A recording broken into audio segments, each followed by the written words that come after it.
Hello guys, you are welcome to my YouTube channel. जैसा कि पिछली बार मैंने पास्ट टेंस के बारे में बताया था, आज चलते हैं फ्यूचर टेंस। फ्यूचर टेंस में पहला पार्ट है फ्यूचर टेंस का फ्यूचर इंडेफिनिट।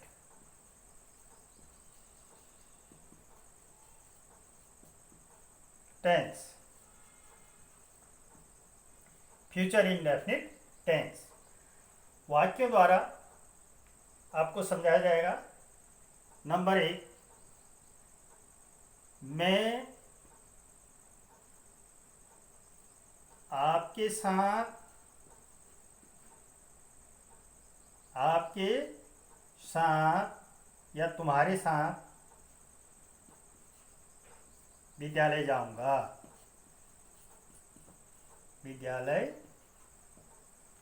जाऊंगा।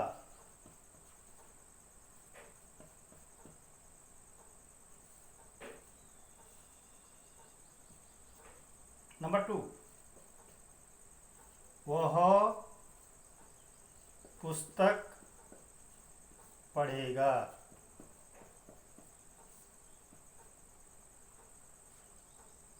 सीता गाना नहीं गाएगी। नंबर 4, मैं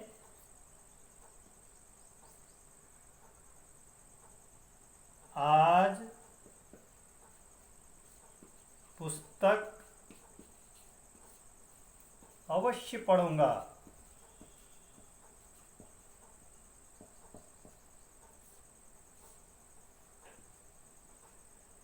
नंबर 5, तुम्हें वहाँ जाना पड़ेगा। नंबर 6, क्या बच्चे दूध पिएंगे। नंबर 7, वह पानी कब लाएगा। देखिए, बहुत इंपॉर्टेंट वाक्य हैं, सेंटेंसेस हैं। देखिए, मैं पहले इनकी ट्रांसलेशन आपको बता देता हूं। मैं आपके साथ विद्यालय जाऊंगा। I shall go to school with you. Number 2, वह पुस्तक पढ़ेगा। ही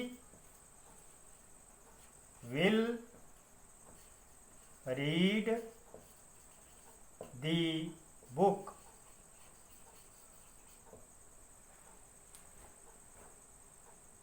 सीता गाना नहीं गाएगी। Sita will not sing a song. नहीं गाएगी। विल, इन पर ध्यान दीजिएगा। Will, shall. मैं आज पुस्तक अवश्य पढ़ूंगा। I will read I will read my book. I will read the book कर दीजिए। I will read the book today. ये अवश्य पढ़ूंगा। तुम्हें वहां जाना पड़ेगा। You shall go there. You shall go there. क्या बच्चे दूध पियेंगे। Will The children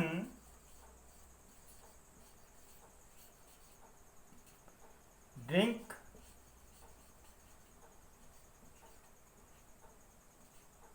milk.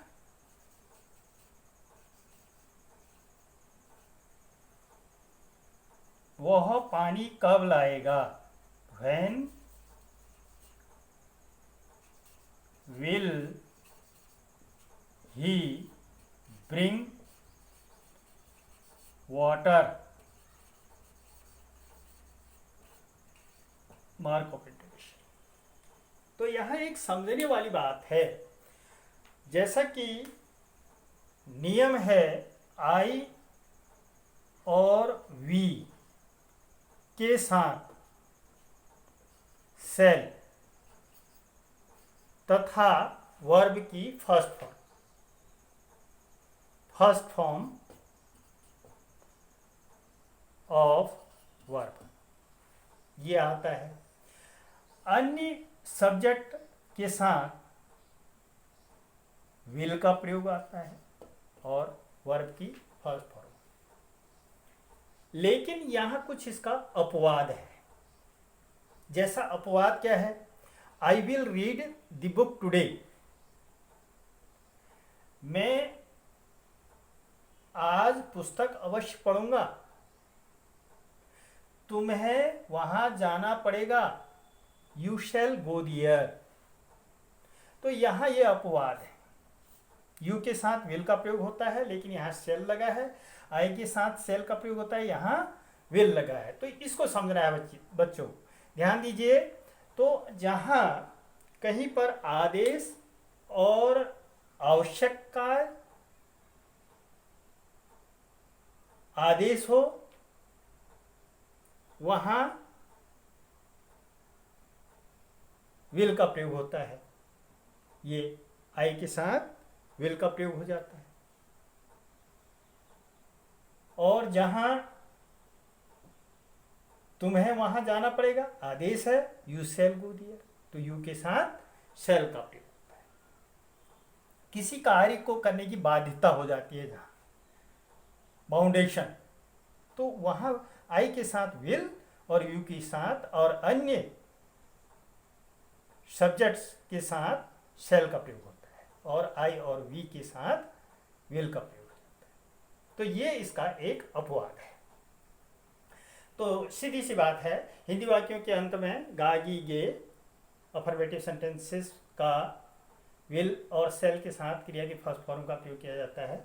Negative में विल नॉट सेल नॉट के साथ क्रिया की फर्स्ट फॉर्म का प्रयोग किया जाता है। इंट्रोगेटिव अगर क्या से प्रारंभ हो रहा है तो विल ऑक्सिलरी वर्ब से वाक्य को प्रारंभ किया जाता है, और यदि उसमें इंट्रोगेटिव प्रोनाउंस आए हों तो उनकी अंग्रेजी विल्स और सेल से पहले लिख देते हैं। ये एक सामान्य सा इसका नियम है। अब आता है कंटिन्यूअस। ध्यान दीजिए बच्चों,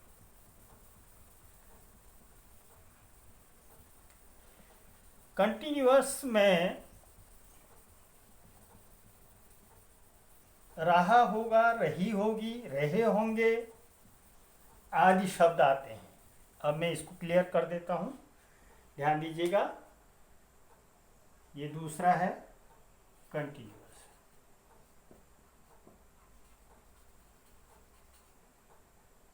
सेकेंड,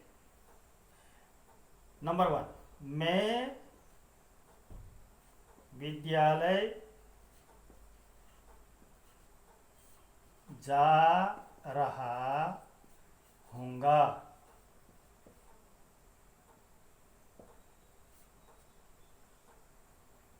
नंबर 2, वह पुस्तक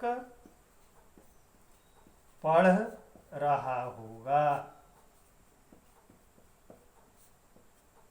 नंबर 3, सीता गाना नहीं गा रही होगी।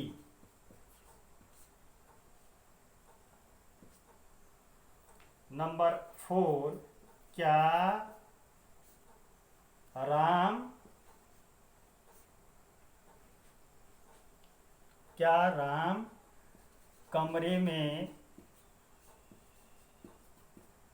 सो रहा होगा?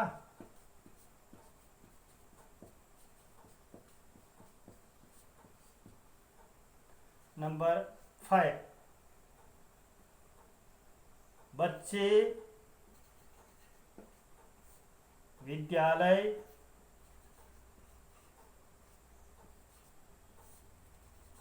कब जा रहे होंगे?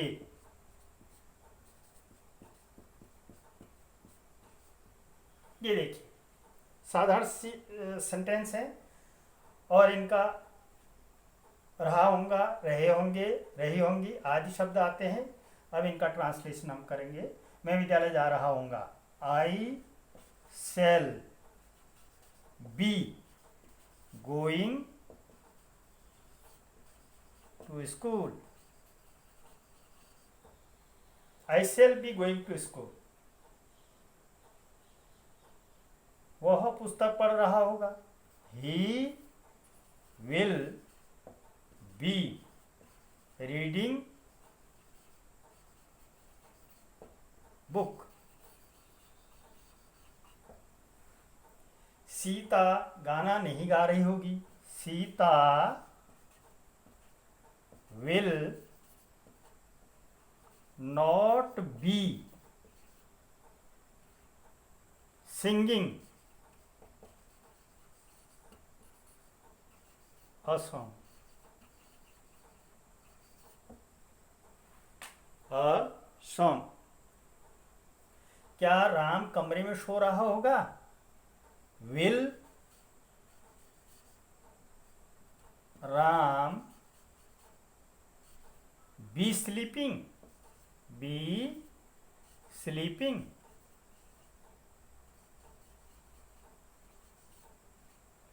in the room?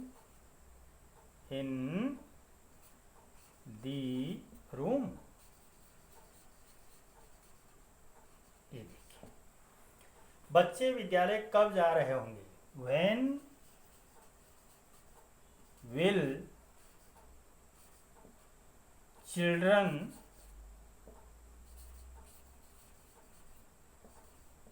be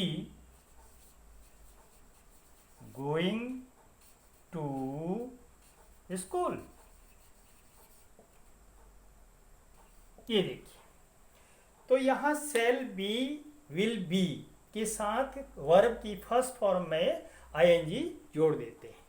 ठीक, जैसे I shall be going to school, he will be reading book, Sita will not be singing a song, will Ram be sleeping in the room, when will children be going to school। तो ये future continuous tense, ये इसके identification है और ये इसके rules according to the rules translation है। अगली वीडियो में मैं आपको फ्यूचर परफेक्ट टेंस और फ्यूचर परफेक्ट कंटिन्यूअस टेंस के बारे में बताऊंगा। तब तक के लिए धन्यवाद।